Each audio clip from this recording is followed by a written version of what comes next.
Thank you very much. What a great group this is. You have to see outside. It's going wild outside with a lot of love for all of us, I guess. But thank you, Richard, for the introduction, and thank you to all for such a warm welcome. It's great to be back in beautiful Miami, where I've actually built a lot of great buildings with the Desert family and some others. We've had tremendous success in Miami. We have Trump Towers and Sunny Isles Beach. It's 4 beautiful buildings right on the ocean. The Trump Grande, put the little E in the end for a little, class it up a little bit. Trump Grande and the 700-acre Doral. It's a tremendous country club, and it's actually the most successful country club in the U.S., where I was just given approval to build 1,500 units, and I couldn't care less about building units. When you're president, who the hell wants to build units? I've been building units all my life. I don't want to build units, but they gave us permission to do it. But today is a tremendous honor to become the first American president to address the Future Investment Initiative Institute. That's the first one. That's it's always nice. And I want to thank Mayor of Miami, Francis Suarez, for being here. Thank you very much, Francis, wherever you may be. Hi, Francis. And thank you for the endorsement when I ran. I was very appreciative. Along with the Mayor of Miami Beach, Stephen Miner. Stephen, thank you very much. Thank you. Thank you. Thank you, Stephen. Thank you very much. And numerous American business leaders, some of the biggest business leaders actually anywhere in the world, and many distinguished guests from the Middle East, and in particular, the Kingdom of Saudi Arabia, a special place with special leaders.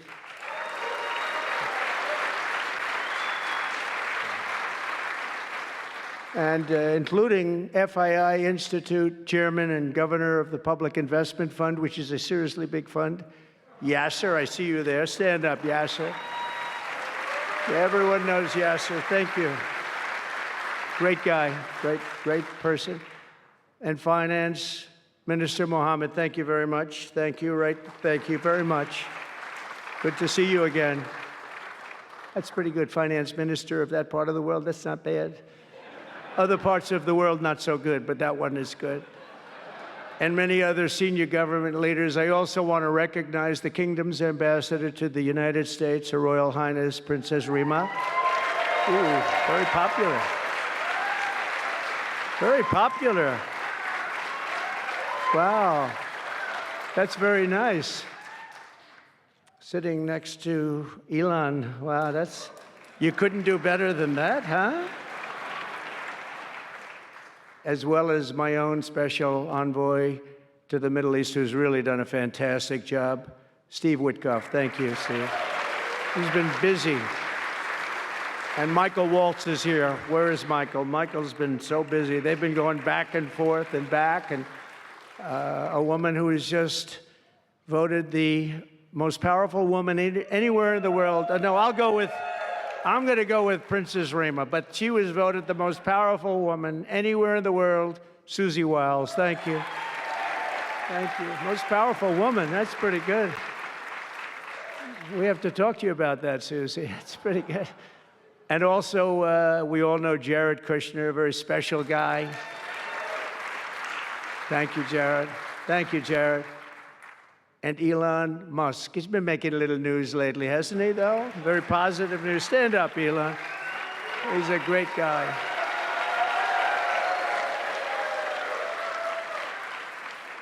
We did a little show last night. I heard they got very good ratings, too, by the way. We did. Hannity. Sean Hannity was fantastic, a fantastic man, a fantastic guy, and he did a show, and it was great being on the show with you last night. I come today with a simple message for business leaders from all across the nation and all around the world. If you want to build the future, push boundaries, unleash breakthroughs, transform industries, and make a fortune, because you want to make a fortune. Most of you have already made a fortune. I don't want to say that. There's no better place on earth than the current and future United States of America under a certain president named Donald J. Trump. I think that you're going to do very well. They're saying that November 5th, Election Day, 2024 will go down as one of the most important days in the history of our country. They said in 129 years, the most consequential election. I don't know if they're right about that or not, but it sounds good. I wanted to see if I could get a couple of more years tacked on, but I figured the fight wasn't really worth it. 129 is a lot. And as of January 20th, 2025, the dark days of high taxes, crushing regulations, rampant inflation, flagrant corruption, government weaponization, oh, I know about weaponization, and total incompetence will be gone forever. They'll be gone forever. Because the United States is back and open for business, and the golden age of America has officially begun. You see it happening. Since my election, America's economic engines have come roaring back to life in just a very short period of time. Think of it, from November 5th, the progress that's been made has been amazing. The NASDAQ is up nearly 10% in just a few months, and that's a lot. The Dow Jones Industrial Average is up 2,200 points, and Bitcoin has set multiple all-time record highs because everyone knows that I'm committed to making America the crypto capital. We want to stay at the forefront of everything, and one of them is crypto, and Miami seems to be the center of the action, come to think of it, and maybe it'll stay there. Business optimism skyrocketed 42 points. Think of that in a single month, the most in history by far. That's the biggest increase in history by not even close. The ISM index of manufacturing activity surged into positive territory for the first time in many years. Amazing. And it was just announced, this is an interesting one, I didn't realize it was that bad for so long, but it was just announced by one of the nation's most historically accurate and respected pollsters, Rasmussen, that the number of Americans who believe our country is on the right track now exceeds those who think it's heading in the wrong direction for the first time in 20 years. Can you believe that? 20 years. And this is really a seismic 27-point swing from just before the election. Nobody's ever seen anything like that one, yes, sir. I want to tell you, that's a big one. The best and most successful business leaders on earth are now racing to invest in the United States. Since November, DeMac has announced plans to invest $40 billion in the U.S., creating at least 10,000 jobs. SoftBank has announced investments of between $100 and $200 billion, creating at least 100,000 American jobs. Oracle and OpenAI and SoftBank are now collectively committing $500 billion to keep the United States on the cutting edge of artificial intelligence, and so many more. I mean, so many companies that want to come to the White House and have a little news conference all the time. I said, why don't you just announce it? But they want to come, and I'll do that. I don't mind doing that. I say anytime they want to go 10 billion or more, I'm there. 10 billion or more. But on his recent visit to the White House, the Prime Minister of Japan announced he anticipates Japanese investment in the United States of well over $1 trillion, and we're working on an Alaska pipeline already, which is the closest point to Asia. And as you know, the ANWR, which we've started, Ronald Reagan couldn't get it approved. Nobody could get it approved for so many years. Couldn't get it approved. I got it approved. Actually, I got it approved twice. I got it approved, and Biden ended it. That was a shocker, but we just got it approved again. And we're going to be, it's probably the largest deposit maybe anywhere in the world, just by itself. It's, they say, of similar size to Saudi Arabia, so we hope that's correct. But all of this is only happening because of the world-changing results of the 2024 election. We won the House. We won the Senate, the White House, and the Electoral College, and the popular vote in a landslide. We also won all 7 swing states, and all 50 states shifted in the Republican direction for the first time ever. So every state, every single state of the 50 states shifted Republican. That's never happened before. Either way, it's never happened. And 85% of counties voted for Trump. Think of that. So you have 2,600 counties versus 525. 2,600, think of that. That's why When you look at the election map after it was all done, the certified map, the whole thing was red. 2,600 versus 500. It's a big difference. Nobody's seen anything like it, actually. So as a result of this very historic victory, investors from all over the planet once again have confidence in America's future and respect for America's leaders. And it's about time we get a little respect. The last administration was the worst and most incompetent in the history of our country, but we are moving quickly to fix every single disaster Joe Biden created and make America stronger and more prosperous than ever before.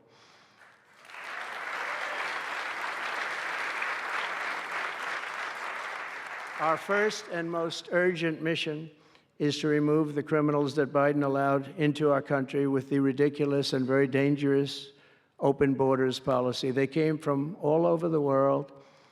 They came from prisons and jails. They came from mental institutions and insane asylums. They were gang members. They were drug lords. They came from all over, and they were allowed to come into our country.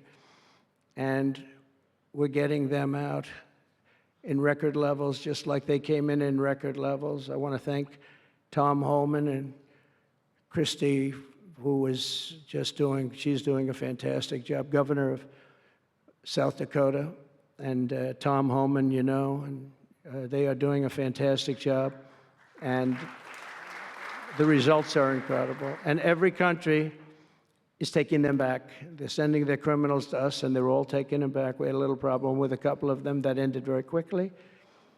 And because some said, we don't really want MS-13 back in our country. But I said, congratulations, you're taking them back. And they take them back. And by the way, Europe and other places ought to start also doing that. They better start looking at immigration, because it's really hurting Europe very, very badly. And they better get smart, and they better get tough before it's too late. We're also working to end the highest inflation in our country's history, all caused because they played with our energy policy and wasted money on the Green New Scam and other things such as that. And they wasted monies at never seen before levels. If Joe Biden had simply held federal spending at the pre-pandemic levels we had in 2019, right now we would have virtually no inflation. We're trying to balance the budget immediately, and because of the tariff income, which is really, it's already turned out to be amazing, actually. It's really meant more for bringing countries and companies into our country, but the numbers are rather staggering, because we're the big piggy bank that everybody wants to be, and they can play games and they can say, well, there'll be retribution and, you know, equal this and that, but they can't be equal. But we want to keep it so that we're the big piggy bank. And if we had years like we did the last 4 years, that wouldn't have lasted too long. So we're not promising it, but, you know, all of these things could happen. We hope to balance our budget. So I don't want to promise it, because if I do and we come about $10 short, the fake news media back there would say, we have breaking news. He did not make it. He did not make it. But we'll get it done very soon. It might not be this year, but it could be this year. Actually, we have a chance at getting it even this year, which people would be shocked at, because they were talking about 10 years, 15 years, 20 years from now. When I took office last month, we inherited the consequences of inflation. That was more than 4 times what it was when I left 4 years ago. Think of that. I left, it was at 1.4%. And the annual government spending over $1.5 trillion more than projected in 2020 alone. $1.5 trillion. But under the Trump administration, all of that is changing faster and more dramatically than anyone ever thought possible. They didn't think it was possible to do what we've done in just a very short period of time. We've accomplished more in 4 weeks than most administrations accomplish in 4 years. On my first day in office, I imposed an immediate federal hiring freeze, a federal regulation freeze, and a foreign aid freeze. I signed an order creating the Department of Government Efficiency and put a man named Elon Musk in charge. Thank you, Elon, for doing it. Thank you very much. And he's doing a great job. I wish you could have seen him last night. It's really, you know, he's a very committed person. He's a very serious person. And these are very high IQ people. You know, I like high IQ people. Not all have to be, but, you know, it'd be nice to have some people up there that he's a seriously high IQ individual. Now, he's got his faults also, I will tell you that. But not too many of them, which is now really waging war on government waste, fraud, and abuse. And they're curbing inflation and saving taxpayers billions and billions of dollars every single day. And there's even under consideration a new concept where we give 20% of the Doge savings to American citizens and 20% goes to paying down debt, because the numbers are incredible, Elon. So many billions of dollars, billions, hundreds of billions. And we're thinking about giving 20% back to the American citizens and 20% down to pay back debt and pay down debt, which is, if you look at value, if it were a real estate balance sheet, the debt is tiny, but we still want to pay it down. Doesn't matter. We don't look at it as a piece of real estate. It's America. We're going to get it down through intelligence, hard work, and, as Elon said, a word called caring. You have to care. By doing this, Americans will tell us where there's waste. They'll be reporting it themselves. They participate in the process of saving money. So many of the men and women in this room, as an example, they pay tremendous amounts of taxes. And here are just a few examples of where your money was going before I came along. These are just some of the, just taken at random. Oh, there are much worse examples than this. I was just looking at them before the speech, and I can tell you they were much worse. And there are some that are horrible, but I don't want to really say them because they're very, very embarrassing to people. Very, very embarrassing. And they're really something, but you'll be seeing it and you will be reading about it. But just some taken at random: $2 million for sex change operations in Guatemala, $20 million for Sesame Street performances in Iraq. $20 million, that's a lot of money. You know, I know what it costs to do those things. You get a cast over for $50,000, give them a couple of bucks tip, and that's it. Not 20 million. 20 million, that's Gone with the Wind on steroids. $101 million for 29 diversity, equity, and inclusion contracts at the Department of Education. Wow. And we've canceled all of these, saved all of this money. And again, this is just a small sample. This could go on. I could read them all day. $520 million for a consultant. I want to know, who is that consultant? To do ESG, that's environmental, social, and governance investments in Africa. $25 million to promote biodiversity, conservation, and illicit livelihoods by developing socially responsible behavior in Colombia. $40 million to improve the social and economic inclusion of sedentary migrants. Nobody knows what that even means. None of this stuff, everyone's trying to figure out, what the hell does it all mean? $42 million for social and behavior changes in Uganda. 40 million's a lot of newspaper ads in Uganda. $70 million for research of evidence-based solutions for development challenges. $10 million for Mozambique medical male circumcision. What does that mean?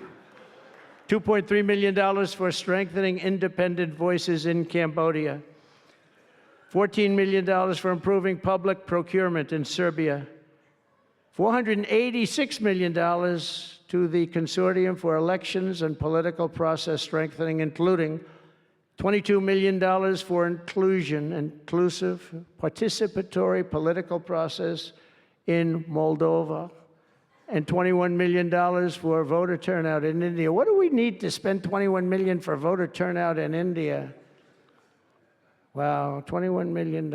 I guess they were trying to get somebody else elected. Wow, we ought to tell the Indian government, because when we hear that Russia spent about $2 in our country, it was a big deal, right?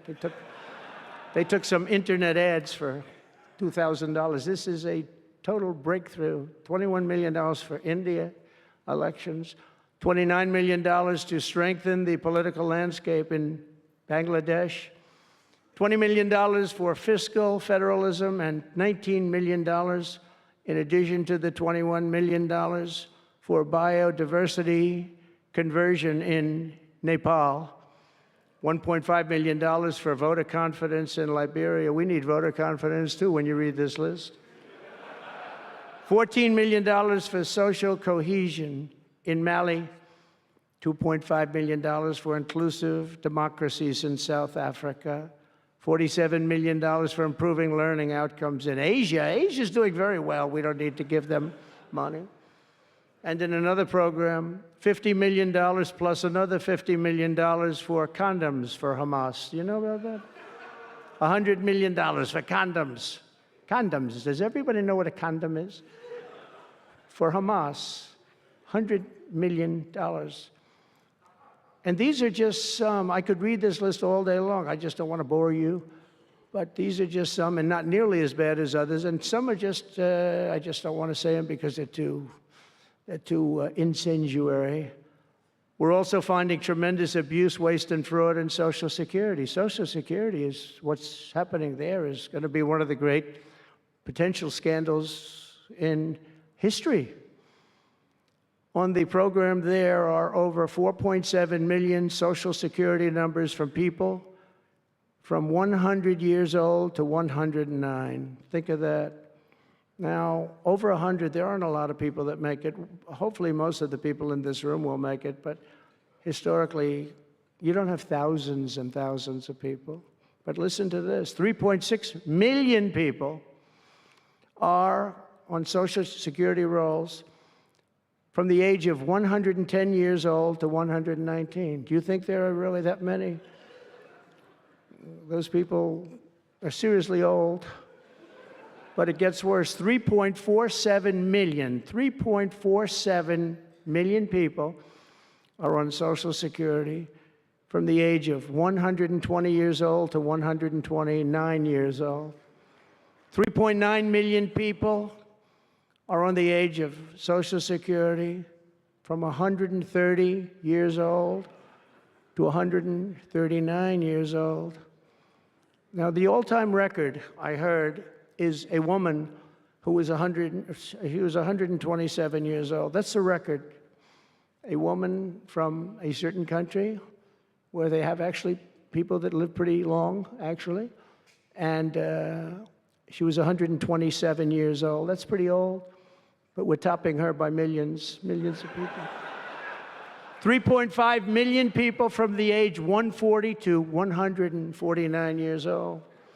1.3 million people are on Social Security from the age 150 to 159. And over 130,000 people are on Social Security over the age of 160 years old, okay? Including 1,039 people, think of it, over 1,000 people between the ages of 220 to 229. And one person between the age of 240 years old to 249. And the record topper, there is one person on Social Security who's 360 years old, which is approximately 110 years older than our country.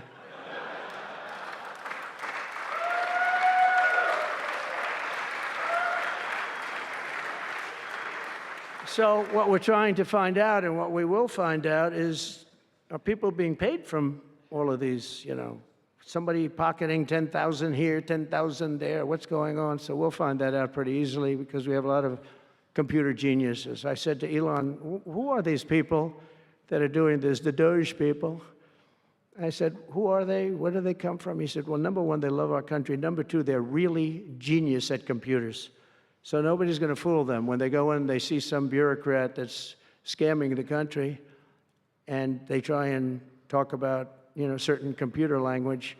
These people say, no, it doesn't work that way. These are people that have a natural ability as you know, brilliant computer people. It was very interesting when he told me that. I said, that's what you need today.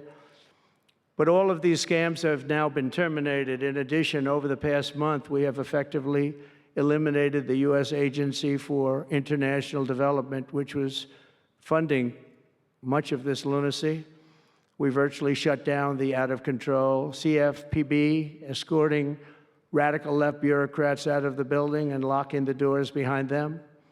What they were doing was so terrible. Where they were spending the money was so terrible. What we haven't looked at yet, but will be, is does the money come back to them? Because nobody can be stupid like that. And they're not stupid. They're smart, actually. And, why are they doing that? Does money come back to them? So we'll figure that out pretty easily, I think, and quickly. But I've ended all of the so-called diversity, equity, and inclusion programs across the entire federal government and private sector, and notified every single government DEI officer that their jobs have been deleted. They're all deleted. And it's interesting, even these companies that have tremendous amounts of money, a number of them just announced, Walmart, if you can believe it, they just announced that they're stopping. And, these companies are writing off like $220 million. How can you spend that much money no matter what you're doing? If you're teaching something, you're going to have an instructor, you're going to talk, you're going to give them a book. Please read the book. And then you find they spent $225 million on that. What's going on? And we were going in the wrong way, and our military was really, although I tell you, we defeated ISIS with our military in 3 weeks. General Raisin Kane he's some general, he's a real general, not a television general.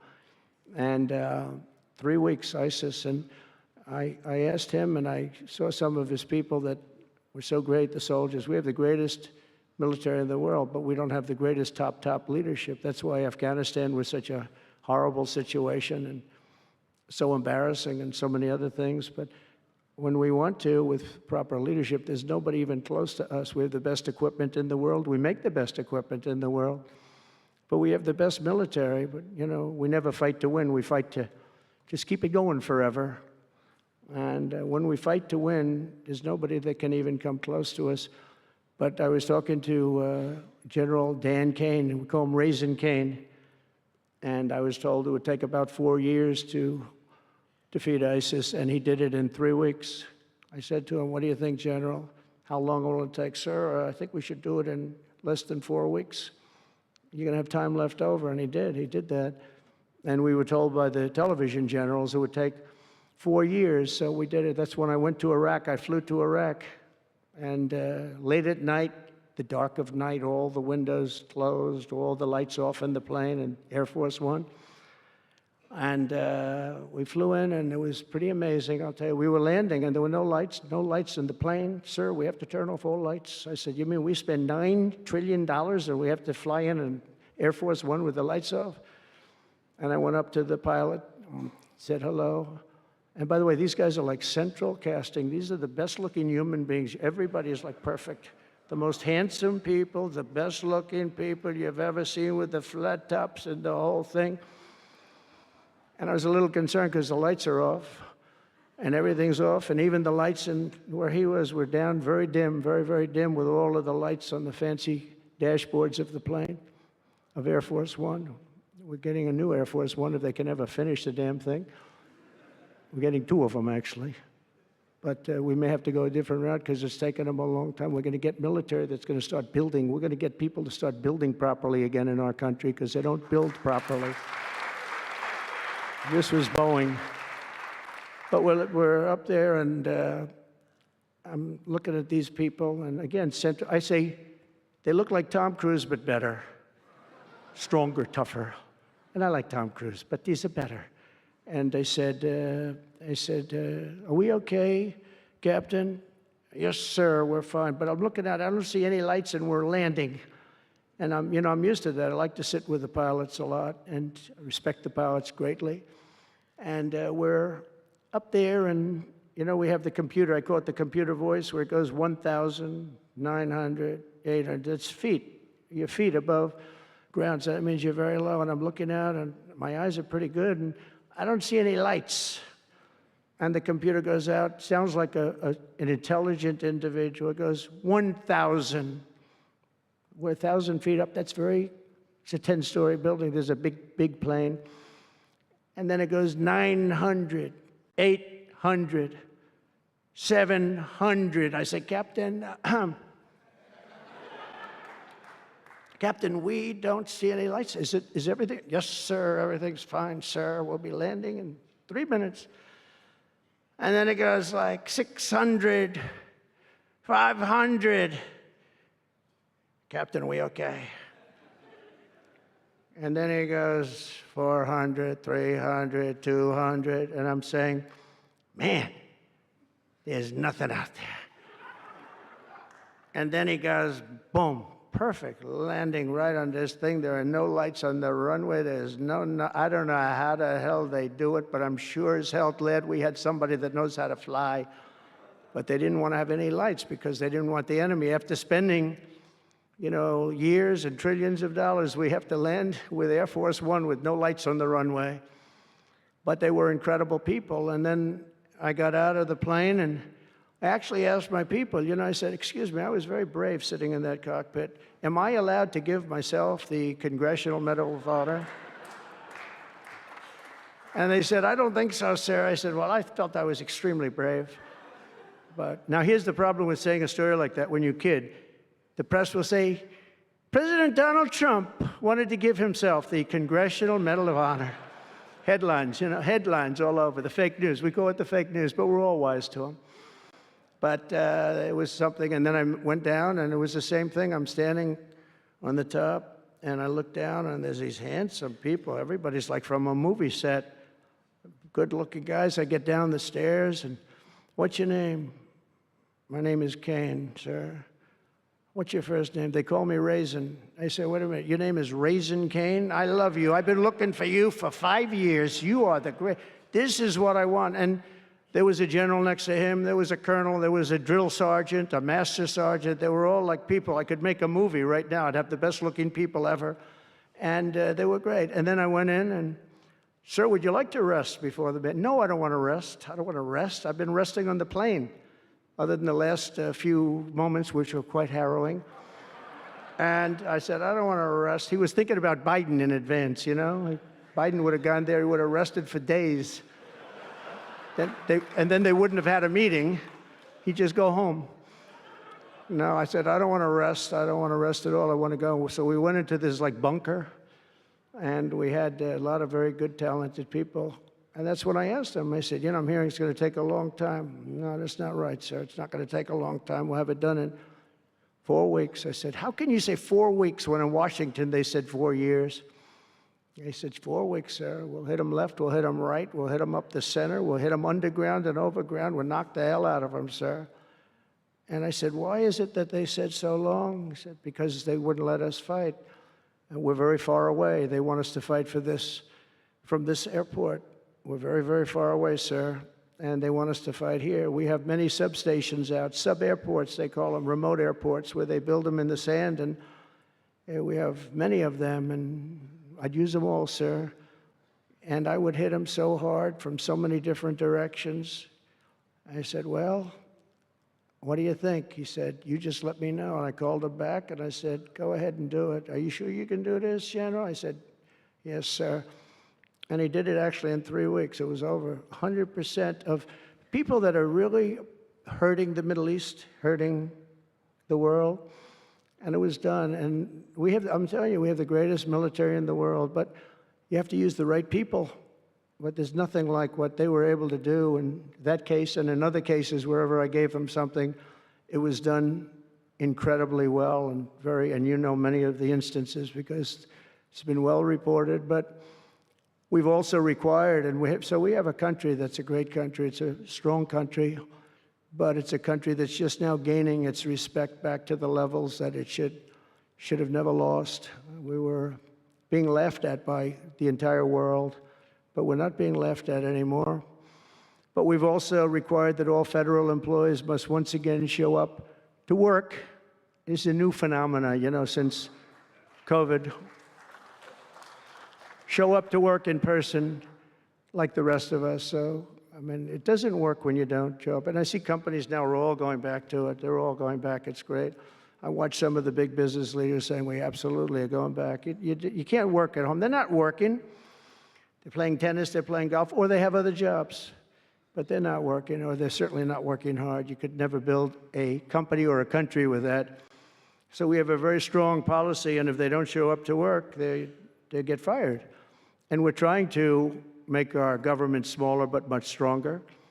and we have tremendous bureaucracy, but it's happening. A lot of people are leaving, and in some cases leaving with pretty good offers. You know, you're paid 7 or 8 months and go out, find a job. But some of these people had jobs. They were actually working for us, but they also had other jobs. And those people, in theory, they have problems. I don't know if we're going to do anything about that. So we have other things to do, but they were working other jobs instead of working for us. So they were staying home working, but they were working other jobs, getting paid a lot of money, perhaps. We offered deferred resignation buyouts to all federal workers, resulting in more than 75,000 bureaucrats voluntarily surrendering their taxpayer-funded jobs. A lot of them are leaving because they don't want to be caught having the second job. Some are leaving because they didn't want to be in government any longer. And some are leaving because they didn't want to show up to work. They wanted to work outside of an office. And that's never going to work for anybody, including companies. Companies ought to get smart. You watch these companies where they do that. They start going bad. Nobody knows what's wrong with this company. Well, try getting the people back into the office where they can be cohesive and together. In less than a single month, the Department of Government Efficiency has already saved over this is just a short period of time, $55 billion. And we're just getting started. That's nothing compared to the numbers that you're talking about, right? We're ending trillions of dollars in waste, and it'll mean much lower inflation, lower interest rates, lower payments on mortgages, credit cards, car loans, and much higher stock markets. I think the stock market's going to be great. In other words, we will rapidly grow our economy by dramatically shrinking the federal government, and we have to do it. I'm also taking fast action to end the radical left's nation-wrecking crusade against oil and natural gas. Over the past 4 years, the Biden administration cut the number of new oil leases and gas leases by 95%. They slowed new pipeline. I mean, look at Dakota Access, they wanted that one knocked out. The Keystone Pipeline, they wanted that one knocked out. They ended the Keystone. We got the Dakota Access done, but it wasn't easy after they tried to stop it. They slowed new oil and gas pipeline construction to virtually a halt. They shut down 38% of active oil and gas rigs in the United States, but they love the wind turbines. They go round and round and round, and if the wind doesn't blow, they got problems. They kill all the birds. They ruin the sight lines. They ruin the plains and the beautiful areas of our country, including the oceans, the lakes. They closed more than 50 power plants, all causing energy prices to skyrocket. You saw that happen. That's what caused inflation. Pretty easy. These policies were so destructive that despite draining nearly 40% of U.S. strategic petroleum reserve meant for emergencies, it was meant for emergencies. It wasn't meant for getting a price of gasoline down so that you can win an election. It didn't work for winning the election. Actually, there's so many people that are driving that it's a very small number, just had a very small effect, but in the meantime, it takes it down. We'll fill it up fast, but it's at the lowest level. When we made the transition, it was at the lowest level in history, ever recorded. It's the lowest level. Nobody's ever seen it that way. They put it all out because they thought they could keep gasoline prices down a little bit, just go past the election, and after that, they didn't care. And it didn't work because they didn't get elected. I got elected. But the price of gasoline still rose over 35%, and in some cases, at some periods, it was 100% and 125% during certain periods of time.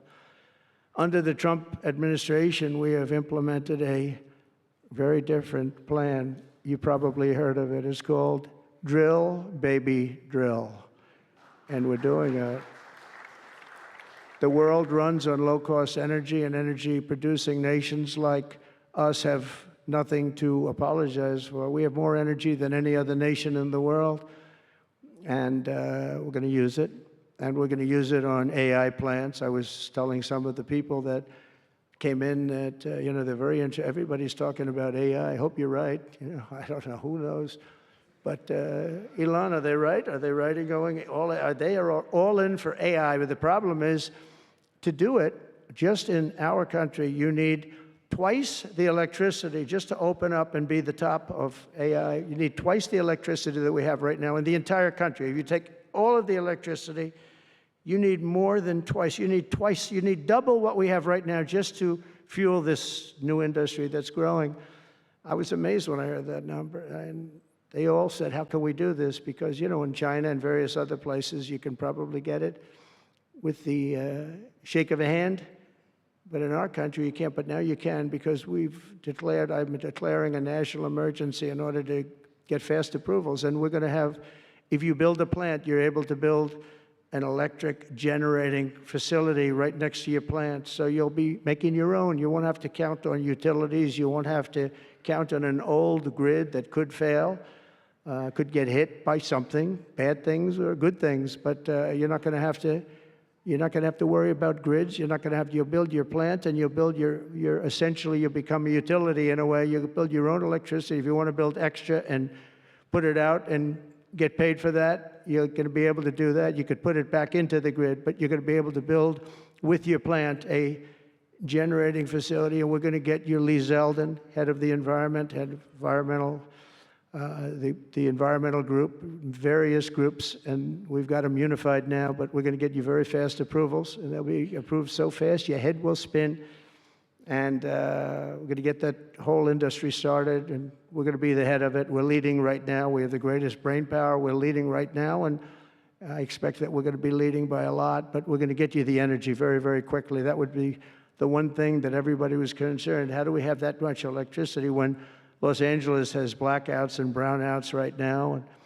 And there's a lack of electricity, but we're going to get it at levels never seen before. I ended the ridiculous Green New Scam, halting tens of billions of dollars of wasteful deficit spending. And I withdrew the United States from the unfair one-sided Paris Climate Accord, and I ended Joe Biden's insane electric vehicle mandate because it was just insane. I repealed the last, and by the way, if you want to buy an electric car, it's great. If you want to buy a gasoline-driven car or a hybrid, it's great.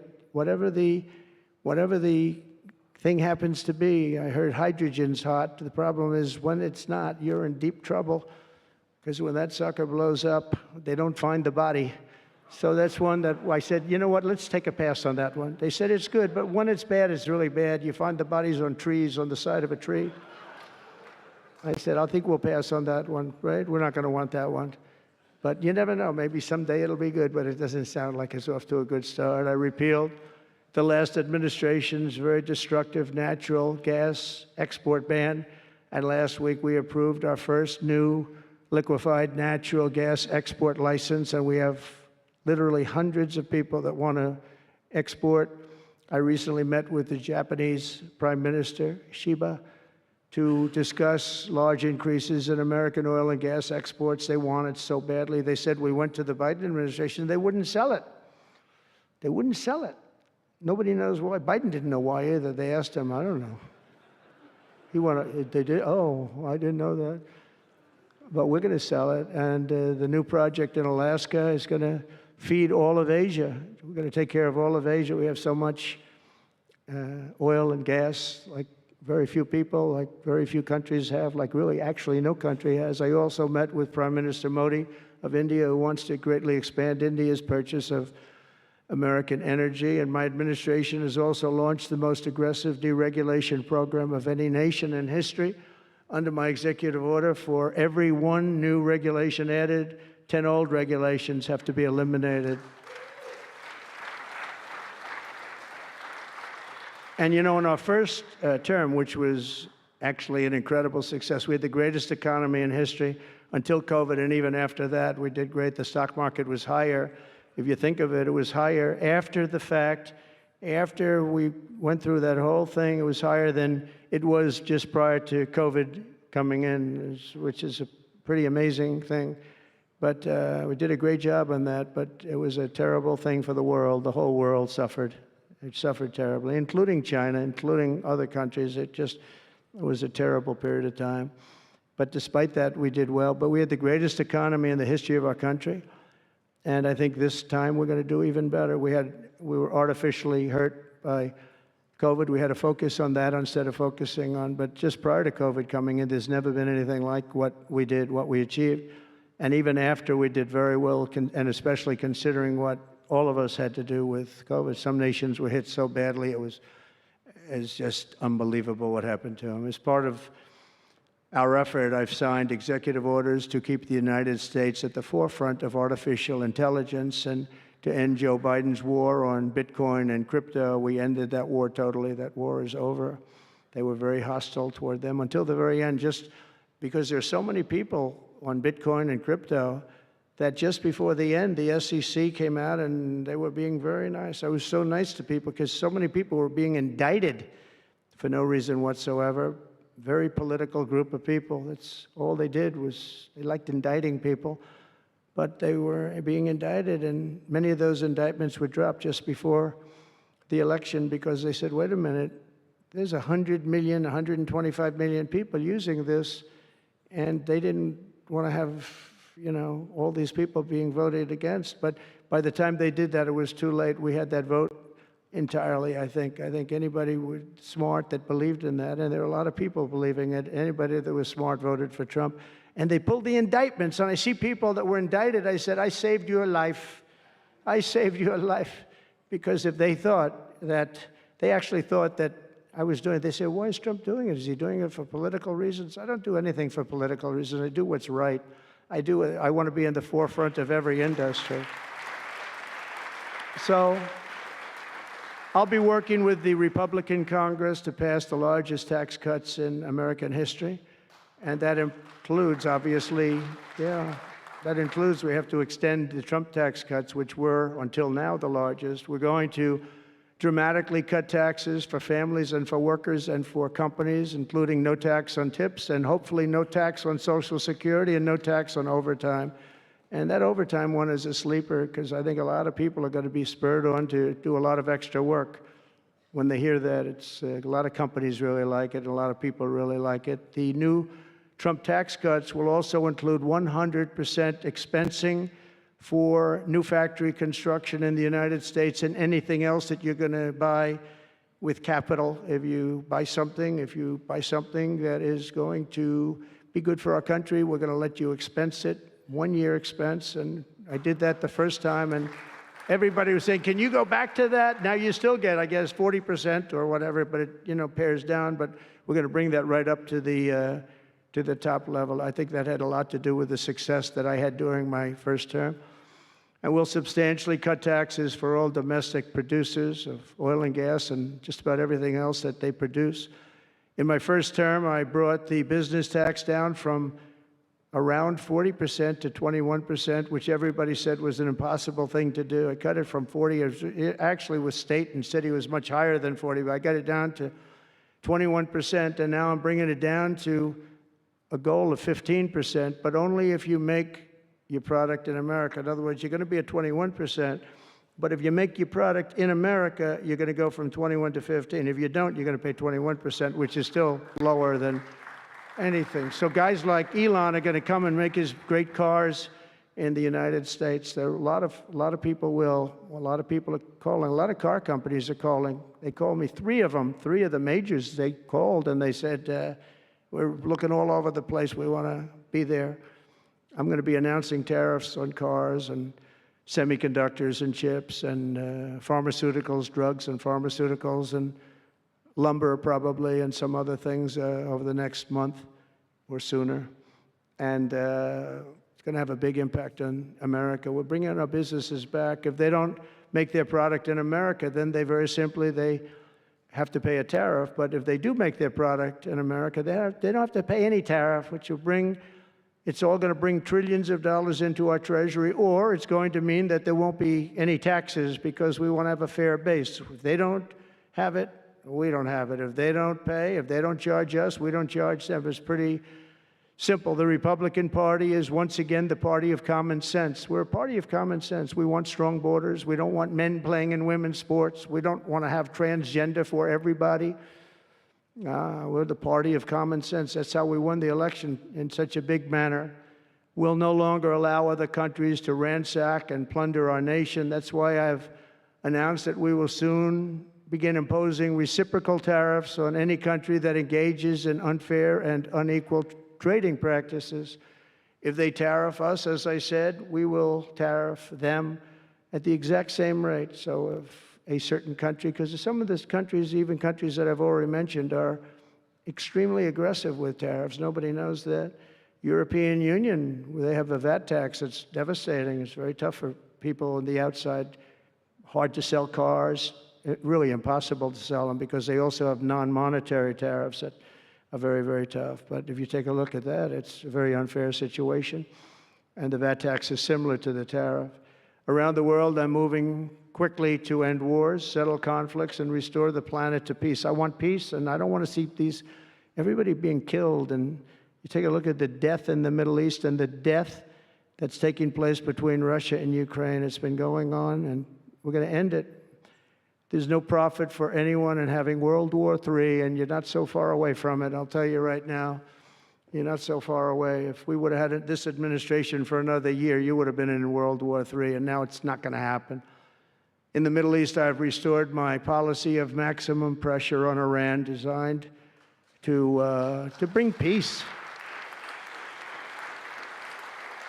And we've designated the Houthis a terrorist organization. They're, destroying shipping lanes all over the place. They're making it very hard for people to get their product delivered.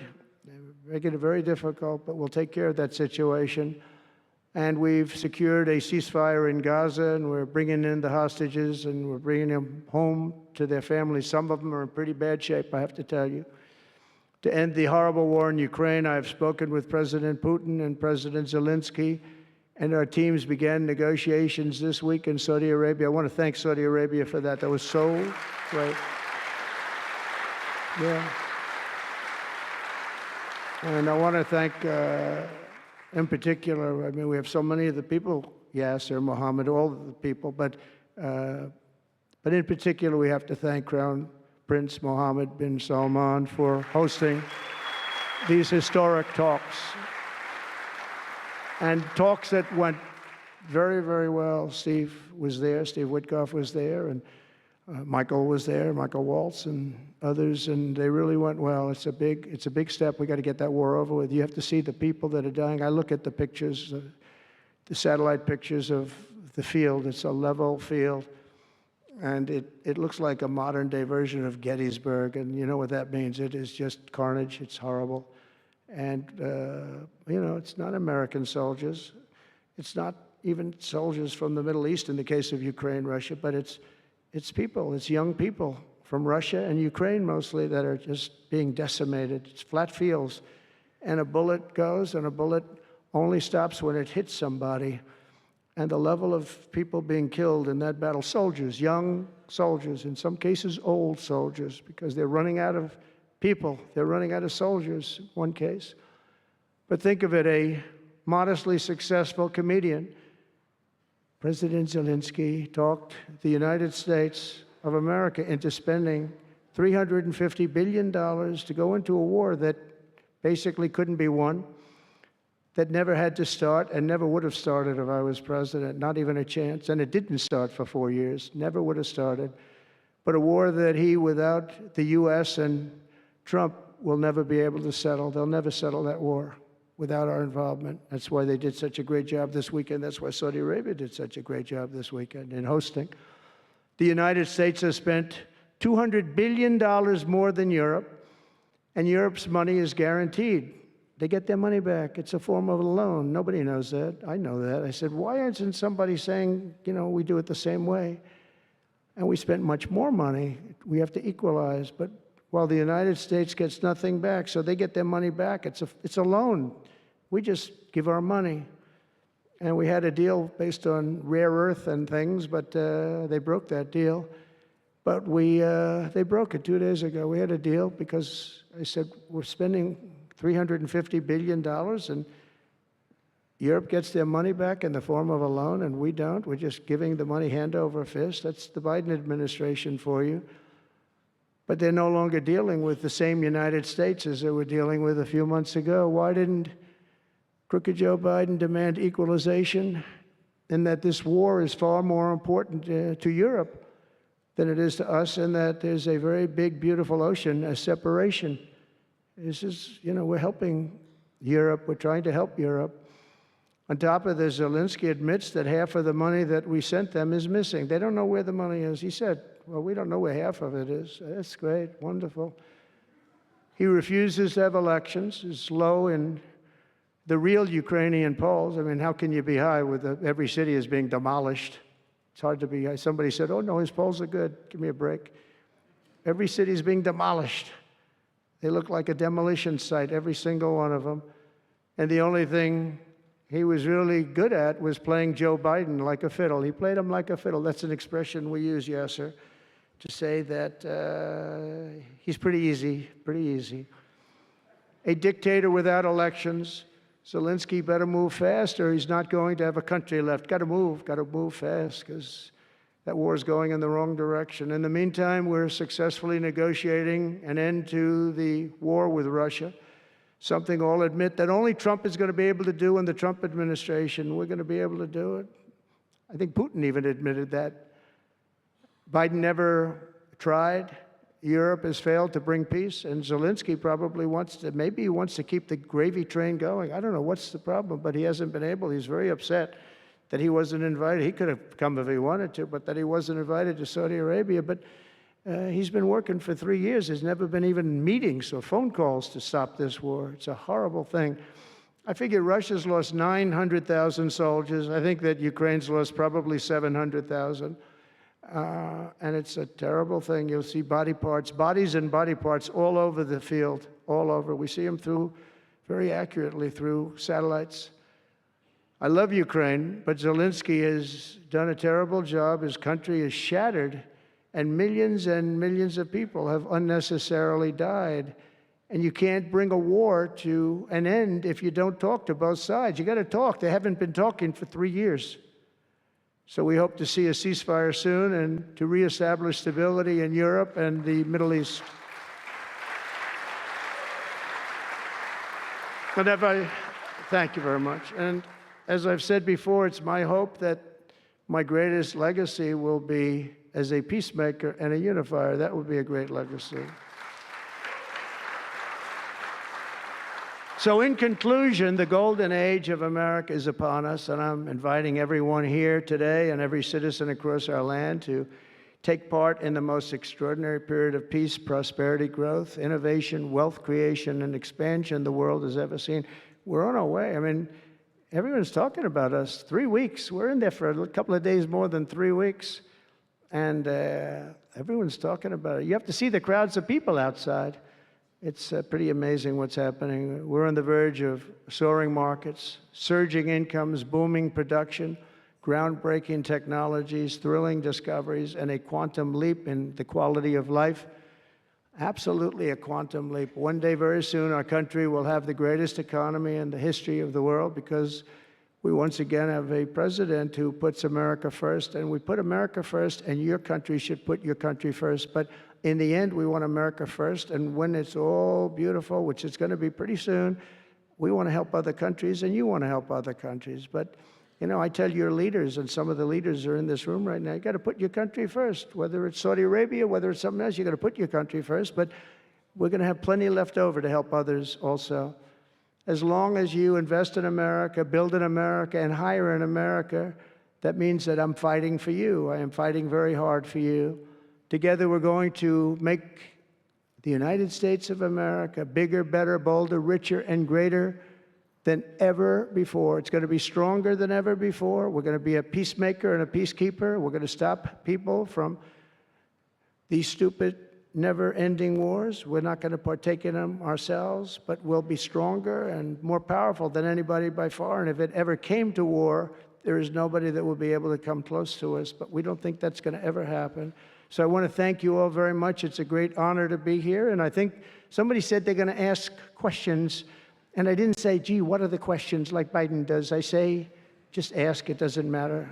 You ask a question and I give an answer. So I think, Richard, you're going to come up and you're going to give me some questions. Thank you very much. Thank you. Thank you very much, Mr. President. Please, a round of applause for the President of the United States of America. Thank you.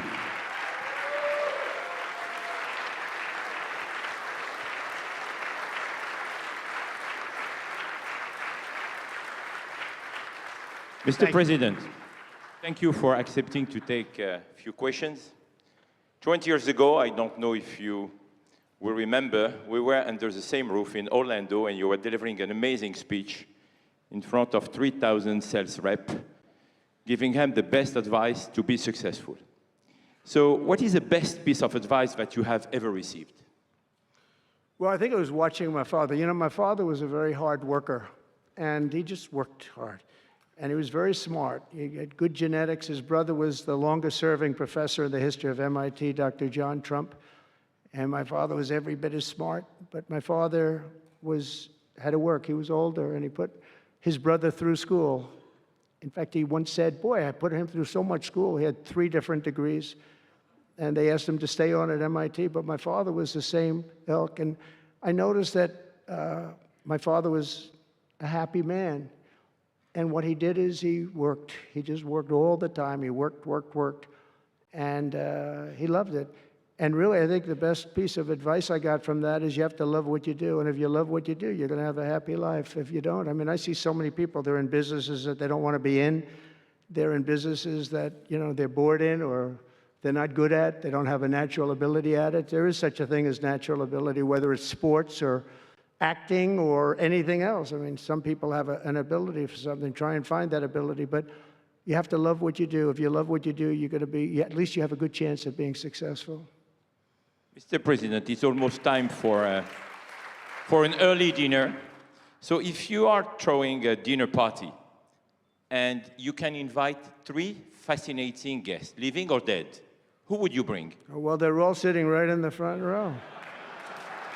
Yasser, are you ready? Mohammed, are you ready? Steve Witkoff, and we have the most important person, at least until the World Cup is over, is here. Johnny, stand up. He gave the United States the World Cup. Johnny, thank you very much. I didn't know you were here. That's very good. He's the king of soccer. That's not bad. And you've done a fantastic job. You know, but it's very interesting. When I was president, I got the World Cup, and I got all of the, you know, we have the 250 anniversary, so that fell in this administration. That's a big deal, 250 years. But we have all of these things happening, and I also got the Olympics. And I was called by the mayor of Los Angeles, sir, would you call up the Olympic Committee, because it was at that time President Obama will not take their phone call, and we're going to get the Olympics in Los Angeles. And by the way, they've recommitted to Los Angeles at a level that, you know, I was very worried about that. And they've, the opposite, you know, somebody could have said, well, we're going to do it someplace else, until they have actually recommitted. They're going to make it bigger and better than ever. So I want to let you know that. But I had the Olympics. So I got the Olympics, I got the World Cup, and I said, and the 250, but that one I didn't get. But it was there. It was in this term. And I ran an election, and we did fantastic in 2016. We did much better. Millions and millions, tens of millions, but millions and millions of votes better. And bad things happened, and I didn't get that one. And I said, you know, when I originally signed the Olympics, I said, I won't be able to even be president. And I got the Olympics, because if I didn't, when I spoke with the people, the organizing committee and the people in different parts of the world, they asked me to do it because the president wouldn't do it. I was president-elect, and I gave them a talk. I couldn't get them off the phone. They were starving for love. And the bottom line, they gave us the Olympics. And I said, you know, isn't it sad I won't be president? Then we had the election result, and now I'm president for the Olympics and for the World Cup. So I'm very happy about that, Johnny. Thank you very much. Thank you. I'll be there. I promise I'll be there. And by the way, Mr. President, backstage you have a gift from Johnny. He gave us the first ball with your name, which will be played for the World Cup. That's great. In America. It's going to be great. Thank you, Johnny, very much. I doubt that any day you will take a sabbatical year, but if you could take a sabbatical year, Mr. President, what unconventional thing would you do? What was the word? Sabbatical. You don't work for 1 year. I thought you said Sabbath. It's a big difference. It's almost the opposite when you think about it, right? I think what I do is, look, what I'm doing now is the most exciting job in the world. It's a hard job, not an easy job. It's a nasty job. It could be a lot easier with, you know, I think that the news media has to straighten themselves out, because people are getting it. You know, they're losing tremendous popularity, and they've lost their prestige, and they've lost their credibility. And I think it's a very important thing, the news media, but I think they have to straighten themselves out, because the people are going around them now. They have so many different things with, like Elon with X, which was a big thing, and we have Truth, which has been fantastic, and we have so many other things that you don't really need traditional. But I will tell you that there is just nothing I could do to enjoy my life, whether it's that or anything else that you'd ask, because this is the ultimate. I mean, I had to make a big decision, and it was a very risky decision, because if I would have lost, my life would have been a much different life. It would have been a very nasty life. They were going after me at levels that nobody's ever seen before. Not Andrew Jackson, not Abraham Lincoln. You know, the historians say that the president that was treated the worst by far by the media and overall was Andrew Jackson. In fact, his wife died of heartbreak. They were treated really rough. And Abraham Lincoln was second, but he had a civil war. You know, you can understand that. But nobody was treated like me, nobody. And I will tell you, you learn a lot about yourself. But there's nothing I'd rather do. I had to make a decision, do I do this? Because if I lost, it would have been very, very bad. It was dangerous, actually, very dangerous in so many different ways. And I decided to do it, and I said, I have to win, because if I don't, when I spoke to a friend of mine the other night, he said, you know, if you lost, it would have been it was actually Sean Hannity just before we did the interview last night. He said, boy, if you would have lost, you would have had a tough life. You would have had a very tough life. So there was a certain amount of courage involved in this decision to run, and it's a great honor to win by this much, to win all 7 swing states, the popular vote. Popular vote doesn't get won that much by Republicans for whatever reason. I think that's changing because, again, we're the party of common sense, and they're the party of some real bad things, and I think they'll change. I think they have to change. It would be wonderful. I'm going to be having lunch with some of the Democrats next week, and it would be wonderful if we could work together. I think working together would be great. But they have to change. You can't get elected on the programs that they want, and that's really what America wants to see. So there's nothing I'd rather do than what I'm doing right now. When we started this conference, Mr. President, when we started this conference, Yasser and I, His Royal Highness the Crown Prince told us, I want that to be the place where people will come to understand where to invest in terms of geographies and sector. So what is the best investment you have made in your personal growth, Mr. President? Well, I was involved in real estate from, most of my life, and was, guys like Witkoff will tell you I was really good at it, and I was successful at it, very successful at it. I've been involved in things prior to being president, but during the last 4 years, I followed sort of the trends, and I've made a lot of money with following some of these trends. And, it's, again, it's something that you do. I really believe that some people have instinct. I think I've always had an instinct for making money. I make money. And I went into show business. I had one of the most successful shows on television. I wrote books, and they were all bestsellers. Virtually every book was a big bestseller, some really big bestsellers. And so I don't know. It's whatever I do, I just want to make it successful. It's very important to me. There are many ways to make money. You can be in many different fields. And a lot of them is being in the right country. If you're in a certain country, our country is actually getting very bad, a very dangerous place, actually. Bad things were happening. But if you're in a certain country, you have a chance to do well. And no matter how good you are, if you were born into the wrong country, you're not going to make money. Now, you can do other things. You can attain power, I guess. Maybe it's the wrong kind of power, but it's power. But being in the right country where you have the right incentives and, entrepreneurship, et cetera, and America has always been sort of at the top, or one of the top, but always pretty much at the top. But it was losing that position, and I think losing it rapidly. This last administration, look, I don't want to be, I wish I could say, I wouldn't have run. If I thought Biden was doing a good job, if I thought I wouldn't have run. Because as I said, it was very dangerous to run in a lot of ways. In fact, my ear will show that when you look at it closely. My ear, I have that throbbing feeling every once in a while, but it was dangerous in a lot of different ways.